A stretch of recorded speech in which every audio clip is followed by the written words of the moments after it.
Message খুব strongly দেওয়া, তোমরা অপরাধ করলে তোমরা কিন্তু বিএনপিতে থাকবো না। বর্তমানে আমি বলবো যে যেহেতু বিএনপি এখন একটা রাজনৈতিক সরকার ক্ষমতার, মানুষের আশা ছিল যে রাজনৈতিক সরকার আসলে নিয়ন্ত্রণ অনেক বেটার হবে, সেটা এখনো হয়নি।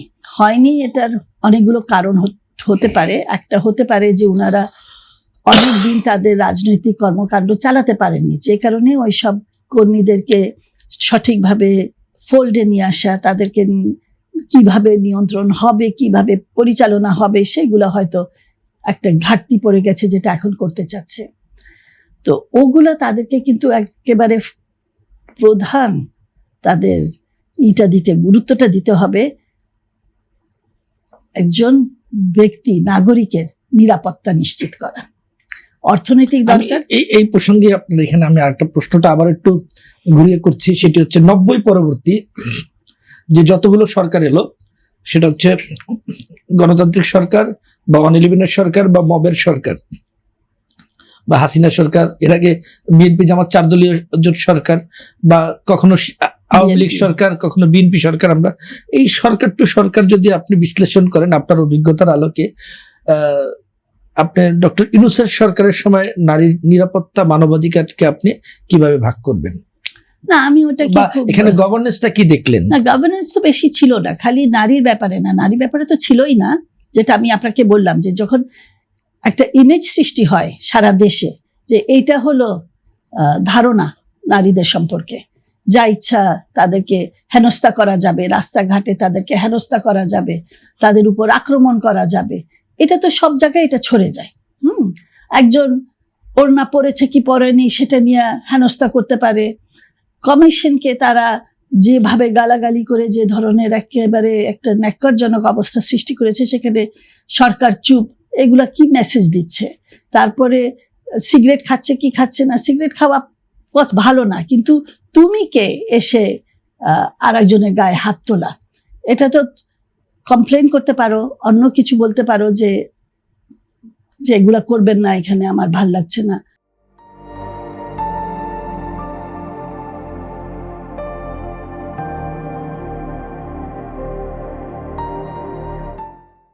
অনেক কিছু পদ্ধতি আছে, তো আমাদের তো অনেক কিছু ভাল লাগে না। আমরা তো বলি না সবাইকে যে তুমি এরকম করো না, যে যেরকম করে, কিন্তু আমাকে যে ক্ষতিগ্রস্ত না করলেই হলো, আমাকে বাধাগ্রস্ত না করলেই হলো। তো আমি বলবো ওই সময় তখন ছিল, কিন্তু মনে হয় আমরা এখন বর্তমান সময়, কেন বর্তমান সময়, এটা তো কত মাস, 3 মাসের বেশি হয়ে গেছে, 3 মাস হলো আর কি। 3 মাস হলো। তো 3 মাসে কিছু তো আমরা এক্সপেক্ট করছিলাম, তো এটা আপনি কি এক্সপেক্ট করেছিলেন এবং কতটা পূরণ হলো, কি বাকি আছে?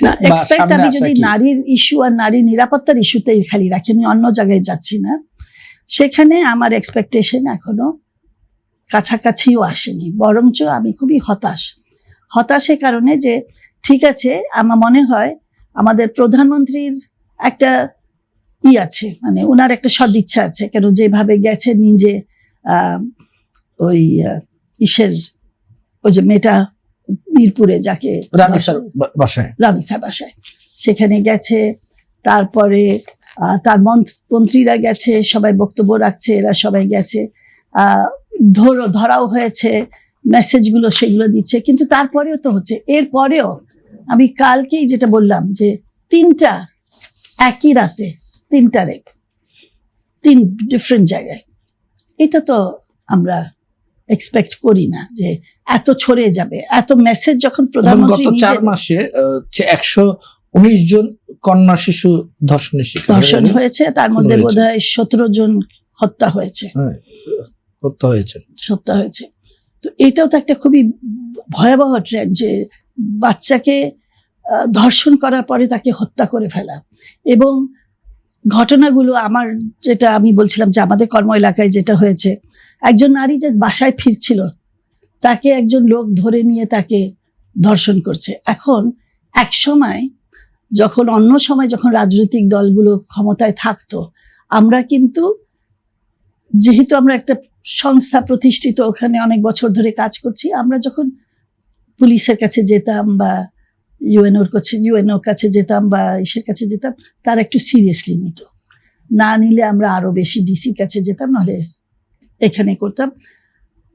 আমাদের বক্তব্যতে একটা সাড়া জাগতো, এখন এটা জাগে না। কারো জাগে না। বলে এটা জানি না, সত্য মিথ্যা আমি জানি না, একজন সহজ বলে বলছে আমি চেষ্টা করব নিজের উদ্যোগে করতে, কিন্তু আমাদেরকে বলে দিয়েছে কেন্দ্রের থেকে যে রাজনৈতিক দলগুলো আর ব্যক্তিদের সাথে সামঞ্জস্য রেখে চলতে হবে। এটা তো হতে পারে না, এটা একটা রাজনৈতিক দলের যে সরকার চালাচ্ছে সে এভাবে করতে পারে না। আর ব্যক্তিগুলো তারা যদি মনে করে যে এখন কেউ নাই, কোনো লাগামহীন ভাবে আমি যা ইচ্ছা করতে পারি, আমি শুধু একটা বিএনপির ইটা লাগায় রাখি, আমার এখানে সাইনবোর্ড লাগায় রাখি আমি বিএনপি করি, তাহলে আমি পার পেয়ে যাব, এটা তো খুবই দুঃখজনক। এটা আমার মনে হয় বর্তমান বিএনপি তার নিজের দলকে ক্লিয়ারলি নিয়ে আসা নিয়ন্ত্রণে এবং মেসেজ খুব স্ট্রংলি দেওয়া, তোমরা অপরাধ করলে তোমরা কিন্তু বিএনপিতে থাকবো না। রেপিস্ট যে ধর্ষক, তার কোনো দল নাই, সে ধর্ষক, কিন্তু সে যদি দলের একটা সাইনবোর্ড নিয়ে মনে করে যে সেটাতে সে পার পেয়ে যাবে, এটা তো খুবই দুঃখজনক। এই জিনিসটা আমার মনে হয় আমাদের বর্তমান সরকার যে বিএনপি সরকার, তাদের এটা খুব শক্তভাবে এই নিয়ন্ত্রণটা আনতে হবে। কেন নিয়ন্ত্রণটা না আনলে গ্রামে গঞ্জে সবকিছু, মানে অর্থনীতিতে হোক, মানুষের মানবাধিকারের হোক, চলাফেরা হোক, সবকিছুতে হোক, তার কিন্তু এটার প্রভাব পড়বে।